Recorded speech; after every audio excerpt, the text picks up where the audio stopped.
자, 내년 공시가격 현실화율이 동결되더라도 서울 아파트 보유세는 많이 오를 것 같다는 기사입니다. 왜 그런지 살펴보도록 하죠. 일단 이 애플 인텔리전스라고 제가 애플 맥 OS를 쓰는데 여기에서 요약한 거로는 이렇게 나오네요. 바쁘신 분들을 위해서. 서울 아파트값 상승으로 내년도 공시가격이 현실화율 동결에도 불구하고 보유세가 크게 오를 전망입니다. 특히 강남과 한강벨트 지역의 고가주택은 보유세 부담이 급증할 전망인데 이에 국토부는 내년도 공시가격 현실화를 동결하고 공정시작 가격별 조정도 검토 중입니다. 그래서 이제 중요한 거는 앞으로 보유세가 어떻게 될 건지 그리고 보유세가 올라갔을 때 우리의 대응 방안은 뭔지 살펴보도록 하겠습니다. 일단 기사를 좀 보죠. 어디서 나왔는지. SBS 뉴스 11월 4일 그러니까 우리가 라이브 하고 있는 오늘 날짜입니다. 아주 따끈따끈한 기사를 좀 가져왔고요. 좀 인용하고 보도록 하겠습니다. 자, 서울 아파트값이 큰 폭으로 뛰면서 내년도 공시가격 현실화율과 공정시장 가격별 상향 없어도 보유세가 40에서 50까지 와. 제가 그랬잖아요. 보유세 같은 경우가 좀 염려가 되신다면 올해 내는 보유세에서 곱하기 아니면 3 정도 하셔라. 그냥 뭐 보수적으로 보실 분들은 근데 지금 40에서 50이니까 이제 곱하기 1.5잖아 지금. 특히 강남의 초고가 주택은 물론 아파트값이 급등한 강북 한강벨트 라인의 중고가 단지들도 시세 상승만으로도 세부담 상환까지 보유세가 늘어날 것으로 예상이 됐다. 물론 이제 세부담 상환이라는 게 있습니다. 근데 제가 왜 2배, 3배 하냐면은 올해 보유세에서 세부담 상환을 하고 그 세부담 상환된 그 캡에서 다시 또 되는 게 아니라 그 캡이 없었을 때 가격을 기준으로 또 가거든요. 아씨 어렵다. 나중에 관련된 내용 나오면 설명드릴게요. 어쨌든 보수적으로 좀 접근하셔야 돼요. 국토교통부 김윤덕 장관님이시죠. 최근 국감에서 내년도 현실화를 동결하겠다고 밝힌 것도 이런 배경이 작용한 것으로 보인다. 환영합니다, 장관님. 어쨌든 저는 염려를 했는데 다행이네요. 왜 염려했냐면 윤석열 과거 문재인 정부에서 90%까지 올렸어요. 현실화율을. 즉 우리 집이 시세가 10억이라면 9억까지 갈 수 있다는 거지. 그리고 윤석열 정부에서 70% 7억까지 낮춰놨는데 뭐 현재 정부에서는 좀 점진적으로 올리겠다라고 좀 표방을 했기 때문에 뭐 중간인 80% 뭐 좀 낮추면 75 정도 가지 않겠냐. 그러면 그것만 하더라도 세금이 오르니까 했는데 동결하겠다고 하셨네요. 괜찮을까? 자, 이달 13일 11월 13일 가격 공시 정책 개선을 위한 공청회를 열어서 의견 수렴을 할 방침이라고 하는데 우병탁 위원님 계시죠? 신한 프리미어 패스파인더 계시는 분이신데 서울 주요 아파트의 내년도 공시가격과 보유세를 추정한 결과 강남은 물론 한강벨트 일대 1주택자 보유세가 올해보다 30에서 50%까지 크게 늘어날 것으로 예상했다. 한숨이 나옵니다. 자, 전국 평균 69%로 한번 공시가격 현실화를 동결해보자. 그리고 종부세와 재산세의 공정시장 가격비율을 올해와 같은 60, 40으로 수준을 유지하자. 이거는 1주택자만 해당됩니다. 여기 나와 있어. 근데 그렇지. 1주택자. 1주택자. 이거 다주택이신 분들은 종부세는 60이에요. 똑같이. 그런데 재산세는 45가 아니라 60으로 올라갑니다. 조심하셔야 됩니다. 특히 올해 강남은 물론 집값 상승을 선도하는 한강벨트 지역의 시세 20억에서 30억, 공시가격은 대략 한 15에서 20억 정도 선의 종부세 대상 아파트 보유세가 크게 늘어난다. 일부 인기 단지는 재산세와 종부세를 합한 보유세 상승폭이 세부담 상한인 50%, 전년도 세계 1.5배까지 오를 전망이다. 자, 마레프 봅시다. 마레프 같은 경우에는 전용 8사인 경우 최근 실거래가가 25억이다. 이게 올해까지 유지된다면 더 오를 것 같은데.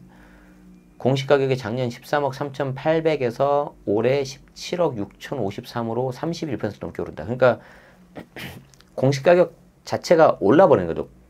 현실화율 말고. 집값이 올랐으니까. 그러면 여기에서 다시 현실화율을 적용한다 하더라도 공시가격이 올해보다 30% 이상 오르는 거다.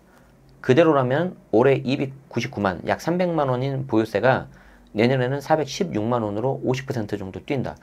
이걸 좀 여러분들이 어려울 수가 있는데 제 거 네이버 프리미엄 컨텐츠라고 있습니다.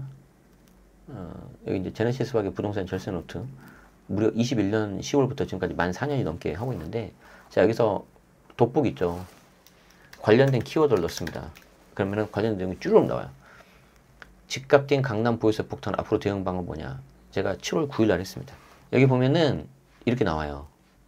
재산세, 종부세 처음이 공시가격입니다. 그러니까 우리 집값이 오르면 그에 맞춰서 공시가격 현실화율을 70% 똑같이 한다 그래도 공시가격 오르겠지. 그럼 얘가 오르면 재산세, 종부세 무조건 오르지. 그러면 정부가 공정시장 가격 비율을 60, 60 똑같이 한다 하더라도 보유세 올라 안 올라? 오르는 거죠. 그런데 여기서 정부가 공정시장 가격 비율을 올려버리면은 이제 두 번째 요소로 오르겠죠. 그래서 현재 보유세가 오르는 거는 집값 상승으로 인한 공시가격 상승으로 될 거다. 아까 마레프 84가 얼마였죠? 올해 299만 원, 300만 원인데 내년은 한 400만 원 정도로 예상을 했잖아요. 자, 7월 달에 나왔던 예상치를 봅시다. 마레프 있을 건데. 마레프 있지. 84. 244에서 25년은 287만 원. 그런데 아까 우병탁 위원님이 계산한 게 299만 원. 올해가. 그러면은 내년도는 400만 원. 그랬었죠? 299만 6천 원에서 416만 원. 옥수동의 레미안 옥수 리버젠 인기 아파트죠. 얘도 84를 보니까 내년도 추정 공시 가격이 18억 4천. 왜냐면 올랐으니까 집값이. 그럼 보유세가 올해 256에서 353만 원까지. 여기 리버전이 있나? 어쨌든 뭐 이런 식으로 오른다는 거죠. 그러니까 지금 이거는 25년도를 예상한 거예요. 7월 달에. 그래서 원베일리 1820, 신현대 고차 1848, 엘스 잠실 엘스 579, 용산 한가람 475 이런 식이었는데 이제 내년도에는 거의 이제 세부담 상한선 거의 다 채울 가능성이 높다는 거죠. 그럼 이제 그 다음 연도가 또 문제예요. 제가 아까 말했잖아요. 500에서 1.5 하면은 750인데 750에서 다시 하는 게 아니라 원래 그걸 뛰어넘었던 캡 기준으로 또 간다고. 그럼 이제 정부 입장에서는 어떻게 하겠어요? 제가 예측을 한 게 그거였잖아요. 과거 문재인 정부에서 보유세를 너무 올렸기 때문에 정권 교체까지 갔잖아요. 그래서 보유세를 올리는 건 맞지만 올리는 거를 하려고 하겠지만 조세 저항을 피하는 선에서 찔끔찔끔 할 거다. 그런 의미에서 이런 멘트가 나오지 않았는가. 약간 좀 정치적인 해석입니다. 근데 우리가 정책이기 때문에 그런 부분을 고려 안 할 수가 없어요. 그래서 내년도 현실화율을 동결하겠다. 이거는 전반적인 분위기를 좀 감안한 것 같습니다. 그래서 한강벨트, 고가 라인 같은 경우에는 어차피 현실화율을 동결해도 보유세 오를 수밖에 없고 또 거기 잡는다고 현실화를 올려버리면은 상대적으로 저가 아파트 지역에서는 반발이 더 심해지겠죠. 특히 어디냐? 여기 나왔던 사례가 노원 풍림 63에서 66, 대상 현대 60에서 62, 두산 위브 트리즘 62, 65인데 얘들까지 올라가면 이제 반발이 심해지거든. 그런 부분도 있지 않을까 한번 조심스럽게 예측해 봅니다. 제 개인 생각입니다. 공시 가격이 이들 단지보다 낮은 곳도 상승폭이 만만치 않을 전망인데 왕십리, 텐즈힐 그러니까 어쨌든 중상 정도 되는 아파트들이에요. 지금 내년 추정 공시 가격이 13억 4천, 올해 11억 7천에서 14%가량 오른다고 가정하면 보유세는 30%. 물론 절대 금액으로 하면은 226에서 279, 50만 원이니까 넘어갈 겁니다. 아파트 값이 더 올랐기 때문에. 그래서 사실 이게 제일 무서워요. 아파트 가격이 오른 거에 비해서 보유세 상승분을 그냥 사람들한테 에이씨 이 정도 내자 좀 약간 싫지만 라고 하는 수준에서 딱 멈추잖아요. 그대로 갑니다. 제가 장담하는데 예를 들어서 내가 넷플릭스를 좋아해. 지금 17,000원인가 되죠. 그런데 얘가 갑자기 19,000원, 18,000원 하면 그냥 에이씨 하면서 그냥 봐요. 근데 갑자기 뭐 29,000원, 39,000원 확 올려버리면은 안 해 하고 해지해버리거든. 예, 그러니까 우리 경제학에 뭐가 있어요? 가격 탄력성이라고 있잖아. 가격을 올리는 것 대비 소비 수요가 얼마나 줄어드느냐. 그래서 그게 조금 줄어들면은 전체적으로 기업이 이득을 보는 거고 올린 것 대비 수요가 더 많이 빠져버리면 손해 보잖아. 그게 이제 프라이싱 전략 아닙니까? 마케팅으로 가면? 저 경영학과 출신이에요. 저거야 분명히 저렇게 할 거야. 그리고 이런 분들은요. 내가 보유세 1, 200만 원 더 나온다고 해서 지금 못 팔아요. 갈 데가 없어요. 정부가 빨대 꽂고 구독 경제하는 겁니다. 그럴 가능성이 높아요. 초고가 주택이 몰려있는 강남권은 집값이 높아서 보유세 절대세액이 늘어나는데 이분들 더 갈 데가 없죠. 자, 대치동 은마를 보겠습니다. 전용 84 연말까지 현재 시세가 유지된다고 가정하면 올해 추정 공시가가 29억 9천인데 아니 내년이 내년 올해 20억 4,700보다 내년은 29억. 와, 10억 가까이 오른다. 끔찍하다. 그럼 얼마 나올까요? 보유세 올해 700에서 세부담 상한까지 증가해서 1주택이라도 보유세가 1,000만 원대로 올라버려요. 자, 조금 후에 뵐 우리 전무님, 잠실 주공 5단지 지금 소유자이십니다. 조합원이십니다. 23억에서 33억으로 오릅니다. 보유세가 867만 원에서 1260만 원 나올 것 같습니다. 지금 여러분들은 화면은 안 나오는데 우리 원장님 도착하셨다고 카톡이 왔네요. 이거 이따 만나서 얘기해 드려야 될 것 같은데, 오늘 밥을 왠지 제가 사야 될 것 같은데, 이제 어른이셔가지고 항상 저를 사주시는데 커피를 좀 비싼 거를 제가 사드린지 해야 될 것 같습니다. 통상 보유세는 세부담 상한에 걸려서 당해 연도에 납부하지 않은 세액은 3년에 걸쳐 분납을 하는데, 중저가 단지를 포함해 올해 시세 상승폭이 크지 않은 것도 보유세는 좀 덜 오르게 된다. 그래서 국토부는 이처럼 올해 강남은 물론 한강벨트에 포진한 20억에서 30억 선의 종부세 대상 아파트 보유세가 급증할 것으로 예상되면서 내년도 공시가격을 올해 수준으로 동결하겠다는 입장이다. 이게 더 무서운 겁니다, 여러분. 우리가 이제 뭐 많은 분들이 알고 계시는 그 사례 있죠. 개구리가 그 냄비 안에 있으면 천천히 물을 끓이면 그냥 죽어버리잖아요. 근데 갑자기 딱 세게 틀면 얘가 놀래가지고 도망가잖아요. 아마 이런 식으로 될 가능성이 높아요. 자, 김윤덕 국토부 장관은 지난 29일 국감에서 올해 현실화율을 조정할 계획이 없다. 윤석열 정부에서 내놓은 대책을 유지하는 것으로 하겠다. 정말 그 대책을 좋아해서 유지를 할까요? 다른 생각이 있는 것 같은데. 여기 나오죠. 여기에 대해서 이제 해당 언론사는 SBS였죠. 10-15호 대책으로 집값이 크게 오르지 않은 서울 강북은 물론 수도권까지 3중 규제로 광범위하게 묶이면서 여론이 악화된 데다 내년 지방선거를 앞둔 상황에서 보유세 폭탄이 떨어질 것을 우려한 결과를 풀이된다. 자, 한 번만 더 읽어볼까? 아주 핵심이네.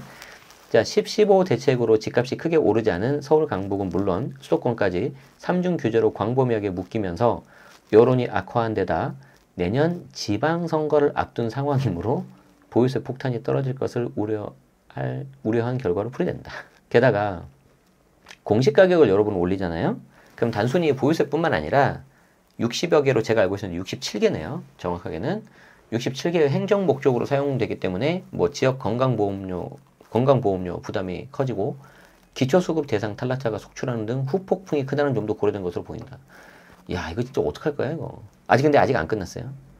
공시가격 현실화를 동결하더라도 공정시장 가격비율 손질에 따라서 세부담은 커질 수 있다. 윤석열 정부는 문재인 정부 시절 최대 95까지 높아졌던 종부세 공정시장 가격비를 60으로 낮췄어요. 이게 60에서 100까지 돼 있거든요. 근데 문재인 정부에서 정말 이걸 95까지 맞추고 100으로 하려고 했었어. 그러니까 너무했어 진짜.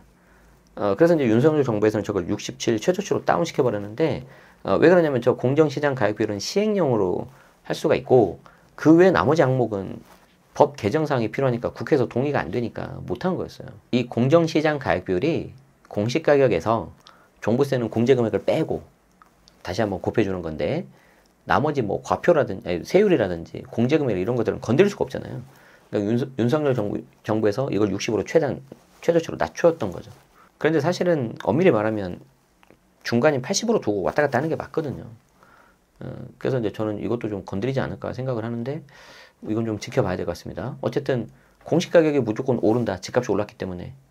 게다가 여기에 대한 현실화율은까지 올려버리면 이중으로 올라버리기 때문에 현재 정부에서 이거를 좀 부담 가져서 일단 국토부 장관의 그런 멘트가 있었던 것 같다. 근데 이 부분을 또 건드려버리면 또 오른다.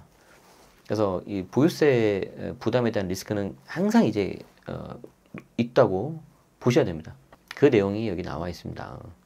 그래서 내년부터는 이 다주택자 양도세 중과 그리고 보유세 어떻게 대응할 건지 그런 부분을 이제 공부를 많이 하셔야 될 것 같아요. 재산세 공정시장 가격 비율도 원래 60인데 1주택자 특례 해가지고 45 정도로 낮춰줬잖아요. 얘도 60으로 올리면 또 올라가요. 그래서 국가자동에는 DMC 레미안 2편의 세상 있죠. 전용 84 같은 경우에 시세 상승분을 반영해서 내년 공시가격을 올해 7억 5천에서 8억 5천으로 만약에 오른다고 가정을 하면 내년도 재산세가 올해 105만 원에서 116으로 올리는 거죠. 그러니까 개인 입장에서는 그냥 감당할 수 있는 수준이라고 하더라도 이런 집들 국가 전체로 보면 얼마나 많은 세수가 확보되겠습니까?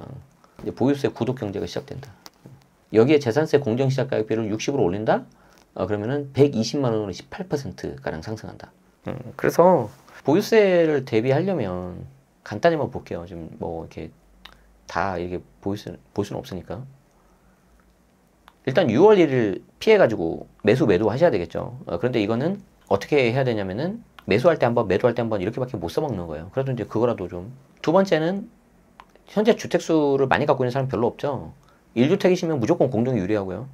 왜냐면 종부세 특례 신청을 내가 공동인 경우에는 단독인 것처럼 할 수가 있어. 근데 단독은 반대로 공동처럼 안 돼. 그러니까 난 진짜 이게 바보 같은 법이라고 생각이 드는데 1주택이면 공동명의 하시고요. 2주택까지도 제가 해보니까 공동이 대체적으로 유리하더라고요. 3주택부터는 좀 달라질 수가 있어. 왜 그러냐면 종부세 중과가 들어갈 수 있으니까 과표 12억부터. 그래서 여기 제가 시뮬레이션 좀 돌려봤는데 뭐 계산기로 그냥 한 거라서 틀릴 수는 있습니다. 그래서 공동 명의가 유리하고 1주택인 경우, 2주택인 경우도 공동이 유리하더라. 공제 금액이 커지니까 그렇죠. 그리고 이제 보유세 경비 처리하는 게 있는데 이거는 좀 고급 기술이야. 무조건 세무대리인, 세무사님 통해서 해야 되는데 내가 직장 다니고 있고 1번 자가구, 2번, 3번 임대인데 이 임대주택에서 나오는 수익금액 대비 보유세가 워낙 크다. 그러면은 이 보유세에 대해서 항상 여러분들이 2천만 원 이하면은 분리과세를 쓸 텐데 그렇게 하지 마시고 아예 종합과세 시켜버리세요. 이게 마이너스면. 그러면 내가 받은 뭐 근로소득이라든지 사업소득에 대해서 환급이 된다. 주택만 됩니다. 이거 상가 안 됩니다. 나 왜 그렇게 만들었는지 모르겠어. 조문이 그냥 그렇게 돼 있어. 세무사님 도움 받으세요. 이렇게 제가 나오죠. 이거 7월 달에 쓴 건데 한번 볼까요? 올해 보유세는 전년 대비 상급지 기준으로 올라간다. 공시가격 상승이 가장 큰 이유다. 물론 같은 서울에도 지역별 차이가 있다. 맞죠? 6월 1일 뭐 이거는 매도 한번 하는 거고 1주택은 공동이 유리하고 2주택 역시 대체로 공동이 유리하다. 3주택은 케이스가 다를 수 있다. 그래도 많이 났다면 경비처리 해라. 이거 이해가 잘 안 되시면 한번 읽어보세요. 한 달에 하나는 무료로 볼 수 있어.